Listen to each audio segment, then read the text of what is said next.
ఎంతో టేస్టీగా ఉండే ఆరోగ్యకరమైన వెలక్కాయ పచ్చడి ముందుగా కాయల్ని పగలగొట్టాలి. పగలగొట్టి లోపల గుజ్జంతా తీసి ఒక గిన్నెలో వేసుకోవాలి. వేసుకున్న తర్వాత కొద్దిగా మెంతులు వేసుకొని పొయ్యి మీద కళాయి పెట్టి కొద్దిగా జీలకర్ర కొద్దిగా ఫ్రై అయ్యాక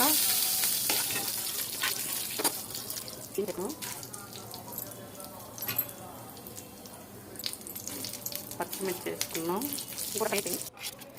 ముందుగా ప్రిపేర్ చేసుకున్నాం.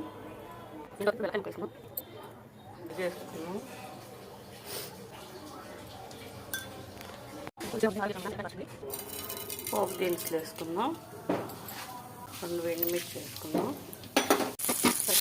పచ్చడి వేసుకున్నాం.